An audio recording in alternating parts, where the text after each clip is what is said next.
Higher secondary വിഭാഗം നാടോടി നൃത്ത മത്സരത്തിൽ പങ്കെടുത്ത് ഇവിടെ എത്തിയിരിക്കുകയാണ് ഒരു കൂട്ടം നർത്തകിമാര്. അവർക്ക് ഒരുപാട് പരാതികളുണ്ട്. അവരുടെ കണ്ണ് നിറഞ്ഞിരിക്കുകയാണ്, അവർ രോഷം കൊള്ളുകയാണ്, അവരാകെ സങ്കടപ്പെടുകയാണ്. എന്താണ് കാര്യമെന്ന് അവരിൽ നിന്ന് തന്നെ നമുക്ക് നേരിട്ട് മനസ്സിലാക്കാം. ഇവിടെ നടന്ന ജഡ്ജ്മെന്റ് ഒരിക്കലും കറക്റ്റ് അല്ല. ഒന്നും കളിക്കാത്ത കുട്ടിക്കാണ് ഫസ്റ്റ് വന്നിട്ടുള്ളത്. നമ്മളൊരു കുട്ടീന്റെ ഒരു കളി കാണുമ്പോൾ നമുക്ക് നോക്കിയിരിക്കാൻ തോന്നൂലേ, അങ്ങനെ പോലും ഇല്ലാത്തൊരു കുട്ടിക്കാണ് ഫസ്റ്റ് വന്നിട്ടുള്ളത്. ഞങ്ങൾ ആകെ ഷോക്കായി. ഞങ്ങൾക്ക് എല്ലാവർക്കും ഇതിൽ പരാതി ഉണ്ട്. കളിച്ച് 23 പേർക്കും പരാതിയുണ്ട്. പരാതി കൊടുക്കാൻ പറഞ്ഞു. പരാതി കൊടുത്ത് ഇതാ ചെന്നപ്പോ 1 മണിക്കൂർ ഞങ്ങളെ മേളിലിരുത്തി. ഇത് പരാതി മേടിച്ചിട്ടുമില്ല. ഞങ്ങൾ കഷ്ടപ്പെട്ട് പ്രാക്ടീസ് ചെയ്തിട്ട് വരുന്നത് വെറുതെയാണ്.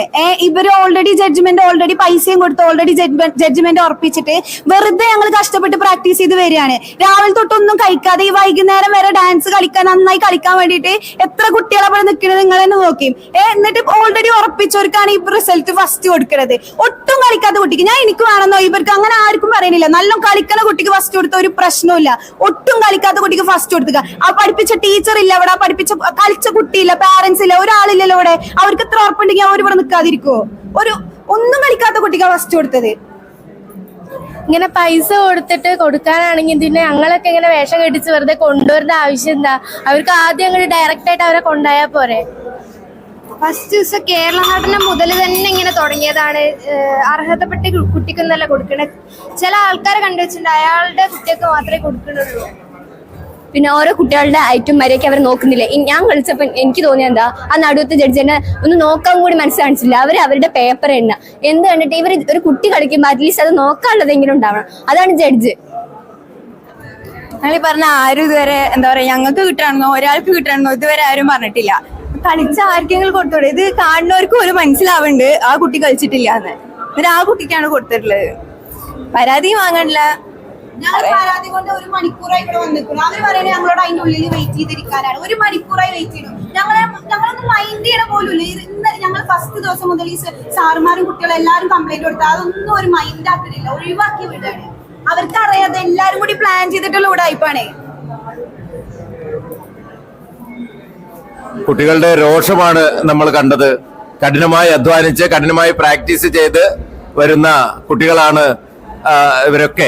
എല്ലാവരും അതെ, വിജയിക്കുന്നവർക്ക് ഒരാള് മാത്രമേ ഇവിടെ വിജയിയാവുന്നുള്ളൂ എന്നുള്ള സത്യം നിലനിൽക്കെ തന്നെ എല്ലാവരെയും കൃത്യമായ രീതിയിൽ പരിഗണിക്കണമെന്ന അവരുടെ ആവശ്യം നമുക്ക് ഒരിക്കലും തള്ളിക്കളയാൻ കഴിയില്ല. മത്സരം തുടങ്ങിയ ആദ്യ ദിവസം മുതൽ തന്നെ പരാതിയായിട്ട് പ്രോഗ്രാം കമ്മിറ്റി ഓഫീസിൽ സമീപിക്കുന്നുണ്ട്. അവിടെ നിന്ന് പരാതി വാങ്ങിക്കാനോ അല്ലെങ്കിൽ വേണ്ട നടപടി എടുക്കാനോ വേണ്ടിയിട്ട് അവർ തയ്യാറായിട്ടേ ഇല്ല. ആദ്യത്തെ ദിവസം ഞാനും മാഷും അതേപോലെ ടീച്ചർ ഇവരെല്ലാവരും പരാതിയായിട്ട് പോയതാണ്. രേഖാമൂലം കൊടുത്തിട്ട് പോലും അവർ വാങ്ങിക്കുന്നില്ല. ലാസ്റ്റ് വാട്സപ്പിൽ ഞങ്ങൾ അയച്ചു കൊടുത്തു ജഡ്ജസിനെ കുറിച്ച് പ്രോഗ്രാം കൺവീനർക്ക്. അതുപോലെ ഉപജില്ലാ മത്സരത്തിൽ ഇരുന്ന വിധികർത്താക്കൾ ജില്ലാ മത്സരത്തിന് ഇരിക്കാൻ പാടില്ല, ജില്ലയിൽ ഇരുന്ന വിധികർത്താക്കൾ സംസ്ഥാന തലത്തിൽ ഇരിക്കാൻ പാടില്ല. ഇവിടെ അധിക വേദികളിലും ഉപജില്ലാ മത്സരത്തിൽ ഇരുന്ന ജഡ്ജസ് തന്നെയാണ് ഇരുന്നിട്ടുള്ളത്. ഇതെല്ലാം പരാതിപ്പെട്ടതാണ്. പരാതി കുട്ടികൾ കൊടുക്കാൻ വേണ്ടി പോയ സമയത്ത് 1 മണിക്കൂറോളം അവിടെ ഇരുത്തി. ഇതുവരെ അത് വാങ്ങിച്ചിട്ട് പോലുമില്ല. നമസ്കാരം. ഇപ്പോ ഈ ഹയർ സെക്കൻഡറി വിഭാഗം നാടോടി നൃത്തത്തിന്റെ റിസൾട്ടിന്റെ പേരിലാണ് ഇപ്പൊ ഈ ഒരു പ്രശ്നം ഉണ്ടായിരിക്കുന്നത്. അപ്പോൾ ഇത് 2-3 കുട്ടികളെ ഞാൻ പഠിപ്പിച്ചതാണ്.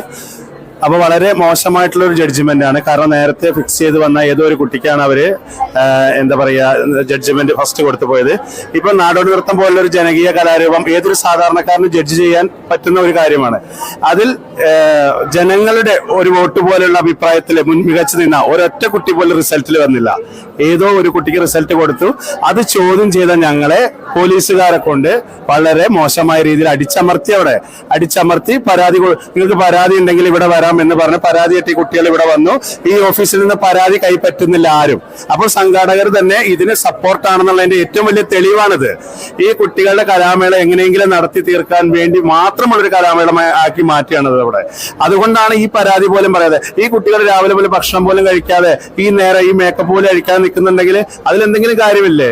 അത് പരിഹരിക്കാൻ ഡിഒ അല്ലെങ്കിൽ ഈ ഡിഒ അല്ലെങ്കിൽ DD ഇങ്ങനെയുള്ള ആൾക്കാർ ആരും വരുന്നില്ല. കൺവീനർ ഇവരൊക്കെ എവിടെ? ഈ കുട്ടികളുടെ പരാതി കേൾക്കാനും പോലും അവർ റെഡിയല്ല.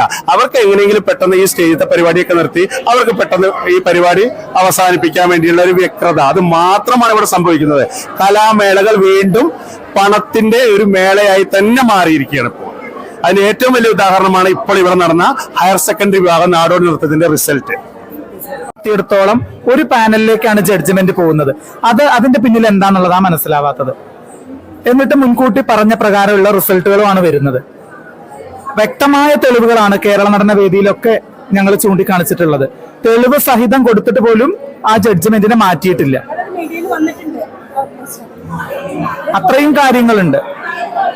തുടങ്ങിയത് 18-ാം തീയതി മുതൽ ആരംഭിച്ചിട്ടുണ്ട്.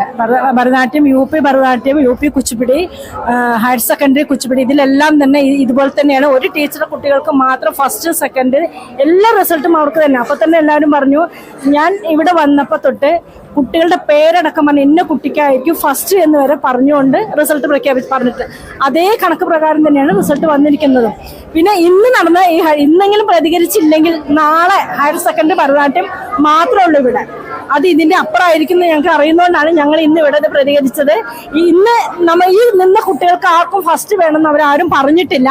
ഇത് ഓഡിയൻസ് കളിച്ച കുട്ടികളുടെ പേര് നോട്ട് ചെയ്തിരുന്നു. അവർ ആരുടെ ലിസ്റ്റും ആ പേരിലില്ലാത്തതുകൊണ്ട് മാത്രം അവർ പ്രതികരിച്ചാണ്. കാരണം കുട്ടികളല്ല, കണ്ടിരുന്ന ഓഡിയൻസ് ആണ് പ്രശ്നം ഉണ്ടാക്കിയത്. അപ്പൊ കുട്ടികളും തന്നെ ചെന്ന് ജഡ്ജസിനോട് ചോദിച്ചു. ഒരു മറുപടി പോലും പറയാൻ ജഡ്ജസ് തയ്യാറായില്ല. അല്ലെങ്കിൽ ഇന്ന കുട്ടികൾക്ക് ഇന്ന ഫോൾട്ട് വന്നുകൊണ്ട് അവർ ഇന്ന സ്ഥാനത്തേക്ക് പോയി എന്ന് പറയാൻ പോലും അവർ തയ്യാറായില്ല എന്നുള്ളതാണ്. അത് ഖേദകരമാണ്. കാരണം കുട്ടികൾ വർഷങ്ങളായിട്ട് പ്രാക്ടീസ് ചെയ്ത് ഒരു വർഷം നീണ്ടു നിൽക്കുന്ന കലോത്സവത്തിന് വേണ്ടിയുള്ള പ്രാക്ടീസ് ആയിരിക്കും. പിന്നെ പറയാനുള്ളതെന്ന് വെച്ചാൽ സ്കൂൾ തലത്തിൽ ജഡ്ജ്മെന്റിനിരുന്ന ജഡ്ജാണ് ഇവിടെ മോഹിനിയാട്ടത്തിനിരുന്നത്. ഒരു ഡാൻസ് പോലും ആ ടീച്ചർ കണ്ടിട്ടുണ്ടെന്ന് തോന്നുന്നില്ല. കാരണം അത്രയ്ക്കും പ്രായമായ അവശയായ ഒരു കലാകാരിയെ കൊണ്ടുവന്നിട്ടാണ് ഇതുപോലെ ഒരു മേളയ്ക്ക് ജഡ്ജായിട്ട് കൊണ്ടുവന്നിരിക്കുന്നത്. അതിൽ നിന്ന് മനസ്സിലാക്കാൻ എന്താണെന്ന് വെച്ചാൽ ഏറ്റവും കുറഞ്ഞ തുക കൊടുക്കുന്ന ആളെ നമുക്ക് കിട്ടും. കാരണം ഏറ്റവും വലിയ തുക കൊടുക്കുന്ന ജഡ്ജ് വരണമെങ്കിൽ നല്ല ഫീസ് തന്നെ അവർക്ക് കൊടുത്തെങ്കിൽ മാത്രമേ അവർ കലാമേളയ്ക്ക് ജഡ്ജ്മെന്റിന് വരുള്ളൂ. അതിനുള്ള ഒറ്റ ഉത്തമ ഉദാഹരണമാണ് ഇന്ന് നടന്ന ഈ പ്രശ്നങ്ങളെല്ലാം.